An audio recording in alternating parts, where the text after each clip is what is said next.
Welcome to the Real News Network. I'm Jessica Devereaux in Baltimore. On Monday, Egypt's military issued an ultimatum to President Morsi: step down or we'll take over. Though Morsi has rejected this ultimatum, the clock is still ticking.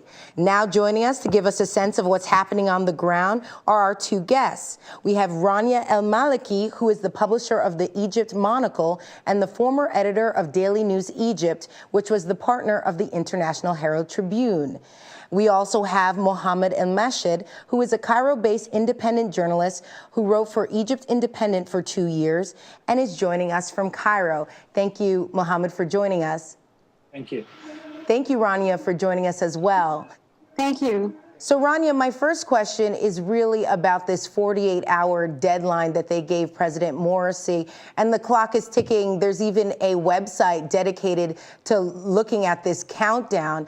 It's currently Tuesday night in Cairo right now. What is going to happen if the deadline passes and there is no resolution between the two sides? What I'm certain of is that there won't be a resolution between both sides, and in the time dedicated for that. I think it was very clear from the first minute when the army put out that statement that it was planning to take over. I won't call it a coup, but I think it's some kind of plan to maybe sponsor a new transition, to turn the clock back to February 11, to calm the street down, because Egyptians have just, had enough. The millions who came out yesterday were not just simply the traditional opposition to the president. These were the Egyptian people of all, stripes, from the entire political spectrum and from all different classes in Egyptian society. And they've just had enough. And I think the army needed to calm everyone down, because the scenes that we saw on Sunday, the marches and the rallies, were just phenomenal. I think there were even more people out there than during the protest that ousted Mubarak 2.5 years ago. So I have a feeling that the army has made its decision. It's going to interfere, and it's going to and Morsi is going to have to step aside. But the problem is that in their statement, they were talking to definitely they were addressing President Morsi that he has to find a solution, and that he has to heed the demands of the people. The problem now is that on the Egyptian street, there are two sets of people. The army statement did not specify which people. I mean, of course, we saw the masses going against Morsi, but there are also masses, hundreds of thousands, who are supporting him. So I'm going to ask Mohamed that same question. What do you anticipate happening once the 48-hour deadline is passed? Do you see the military executing a coup against the Morsi administration? I mean, we can see what the military has actually said, which is vehemently denying any implications or any allusions to a coup. You can also look at what they're doing on the ground. Many of my sources have seen, and I've seen, and we've all seen one manifestation or another of military presence on the ground. But what you see isn't normal sort of securing. There is different kind of military formations around different parts of Heliopolis, which is around where the presidential palace is. It seems like the military would be ready for a coup if that were to happen. However, on the other hand, they say it's not a coup. They say it's just a roadmap. So some people say it might be a case where they'll keep Morsi on as an honorary president or push forth early elections.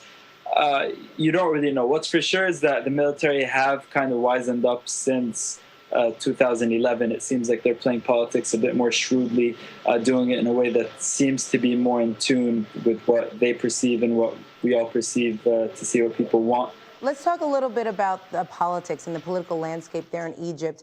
I want to get a sense of who is the opposition, specifically the National Salvation Front. Who are they and what do they want, Mohamed?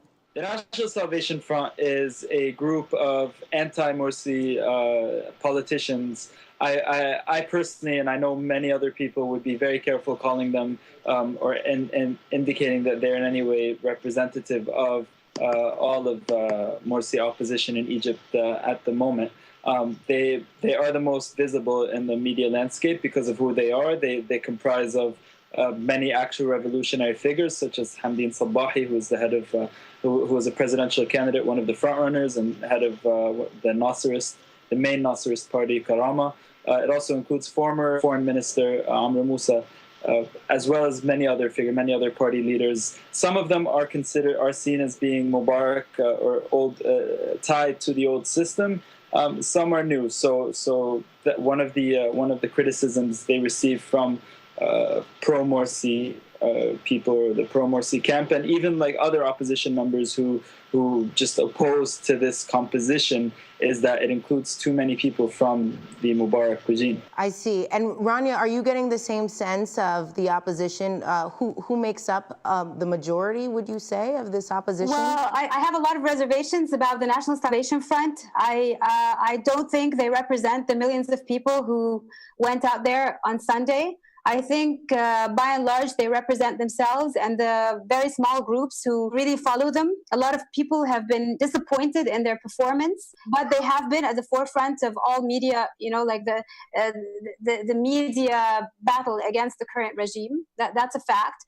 But I think the majority of people who went out there are just ordinary Egyptians, fed up with the daily grind, fed up with the difficulties that they're facing in their daily lives every single day, and also fed up with the extremist Islamist discourse that may not have been espoused directly by the Muslim Brotherhood and the current head of state, but it has been tolerated to an extent that it has real divisions among people, among Egyptians, among neighbors in the same street, and we've seen horrible examples of how that played out. But that said, I really don't think that the opposition figures per se have this huge following. On the eve of June 30, the Tamarrud campaign, the rebel campaign that started the signature grassroots movement and petition a few months ago, was saying that we are not, they were on the podium and they were saying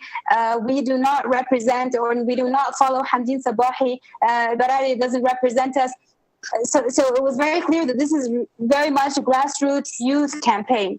Like what happened somehow in January 25, they were able to rally the people and get people to join them on the streets. Another thing that I wanted to add was that I think a lot of people who left their homes this time were the people who were watching the revolution on TV, possibly the people who were supporting the Mubarak regime. A lot of we call them the couch party, or Hizb al-Kanaba in Arabic. And these people, I think, have come down because they are Shafiq supporters to start with. They were the ones who probably voted for Ahmed Shafiq, who used to be the last prime minister of the Mubarak regime, and they are obviously against the Muslim Brotherhood, and this was their opportunity to join, the masses of Egyptians in this attempt at getting rid of Morsi and the Muslim Brotherhood. Mohamed, do you actually see that although they're calling for new elections, what Egyptian protests are going to be getting at the end of the day is more military rule? Well, I mean, it might not necessarily be military rule, but I think like what might happen is a slight reversion to what we had before Morsi, before the revolution, in the sense that many of those mobilizing, even though a lot of them are coming out out of legitimate cause for worry for what's been happening during the Morsi regime, the only other organized group, organized in terms of having grassroots networks, the way the Muslim Brotherhood does, is the former regime, the NDP, which was obviously very closely allied with the military. We don't have a long enough history of specific direct rule by the military, not since Nasser at least, but one could say that we have been ruled by the military since every president since Nasser has been a military man, and Morsi is the first non-military man. So it depends on what you mean by military rule. Are we talking a military junta, a la like Pervez Musharraf in Pakistan, or are we talking a security, what we call the security apparatus hold on government, a return to that? I think that's for sure. Some would argue that has not gone to begin with, that has existed continuously, and maybe that's why Morsi has not been able to have a strong enough grip on the government. So what's for sure is that whatever political group is in power, they will still be under the direct control, sort of under the auspices of a military or of a security apparatus, however that would be defined, and the military would have a part of that, but how much of that isn't very sure. This is a very nebulous entity that many say includes military, intelligence, and Interior Ministry and Interior Intelligence, the Interior Ministry and its surveillance apparatus is inside. So that's what many think could be the delay that you're talking about. Rania, do you agree with that statement? I agree with Mohamed that military rule never really left the scene. When Morsi abruptly removed Field Marshal Tantawi last August after the death of the 16 Egyptian soldiers in Sinai, he just decided to use, to seize the opportunity, because it was a golden opportunity to sort of cull the military establishment's involvement in politics. But I think the most important thing for the military at this point is to safeguard their own interests. I mean, they had set the roadmap from day one. And they knew also from day one that the Muslim Brotherhood were the only ones who were going to be pragmatic enough and opportunistic enough to work with them on their own project and make sure that, they safeguard their interests in the new constitution. And this is what they've achieved. And anyone who takes power in the next phase, whatever happens over the next few days, is going to have a similar arrangement with the military, because they have too much at stake to let it go.